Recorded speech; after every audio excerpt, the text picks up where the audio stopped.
Nobel বিজয়ী এবং তার এটা অর্থনীতি, তাই না, অর্থনীতিবিদ। তাহলে দেখেন অর্থনৈতিক অবস্থা খারাপ, বেকারত্বের অবস্থা খারাপ, আইন শৃঙ্খলা খারাপ, তাহলে কি হলো? এই সরকার তো কোনো নির্বাচিত বা কোনো একটা নীতি নির্ধারণীমূলক কোনো বিষয় নেই, এটা তো ঠেক না দিয়া। দেখেন এই যে টাকা পাচার হচ্ছে, আচ্ছা আর পাচার হবে না, দুর্নীতি হচ্ছিল, দুর্নীতি হবে না, কিন্তু হয়েছে কি লম্বা সময় থাকতে যে দুর্নীতি আরও বেশি হয়েছে, আইন শৃঙ্খলা পরিস্থিতি আরও খারাপ হয়েছে। গুরুত্বপূর্ণ, কিন্তু এটা এটা বেদনার বিষয় একটা, যে এটা তো এই সরকারের উপরে এই জরিপটা চালানোটা ঠিক হয়নি, বা এই পরিস্থিতিটার মধ্যেই পড়া উচিত হয়নি। আজকে ব্রিগেডিয়ার সাখাওয়াত বলছেন যে আমাদেরকে জনগণ সেই ম্যান্ডেট দেয়নি যে কতদিন মানে আমাদেরকে নির্বাচন দিতে হবে। এর অর্থটা হলো এই যে আমরা অনেক সময় আমরা থাকতে পারি, এই যে অনেক সময় থাকতে পারলেই আপনি কাউন্ট হবেন সরকার হিসাবে। আপনি অন্তর্বর্তী সরকার, আপনি বলেন যে আমি মূলত নির্বাচন দেব, আর যেহেতু এর মধ্যে দুইটা গুরুত্বপূর্ণ সংস্কার এবং বিচার, এটা চলমান, এই কাজটা আমি শুরু করে দেবো। আপনার কি মনে আছে একজন উপদেষ্টা বলেছিলেন যে এই সরকারের সবকিছু করার ম্যান্ডেট আছে? ম্যান্ডেট আছে, সরকার না, এটা শফিকুল আলম বলছিলেন, প্রেস সেক্রেটারি। তো এটা বলেই কিন্তু তারা গর্তে পড়ছে। আজকে এই সরকারের উপর জরিপ হবে কেন?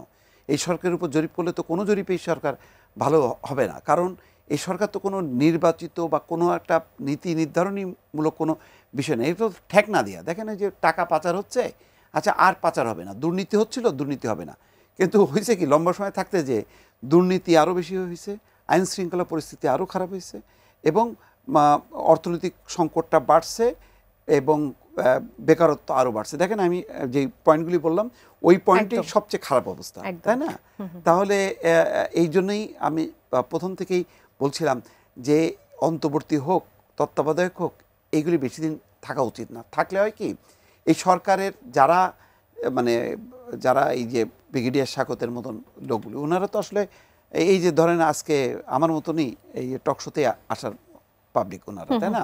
অথবা ওনারা বিশ্লেষণ করবে, গবেষণা করবেন, কিন্তু দেশটা যত আপনার খারাপই লাগুক না কেন, রাজনৈতিক দলগুলো হবে, রাজনৈতিক সরকারের উপর জরিপটা হবে। এই যে জরিপের আওতায় আসলো, তার প্রধানটাকে, এই সরকারের প্রধান হচ্ছে একজন অত্যন্ত নোবেল বিজয়ী এবং তার এটা অর্থনীতি, তাই না, অর্থনীতিবিদ। তাহলে দেখেন অর্থনৈতিক অবস্থা খারাপ, বেকারত্বের অবস্থা খারাপ, আইন শৃঙ্খলা খারাপ, তাহলে কি হলো? তাহলে এই সূচকটা যে খারাপ হয়ে গেল, আপনি এইটা নিয়ে একটা সিল আপনার প্রথম আলো আপনার পিঠের মধ্যে বসায় দিল। আপনি এখন তো নির্বাচনে হবে, তারপরে আপনার রেকর্ডে থেকে গেল কিন্তু যে এই সরকার ফেইল্ড সরকার।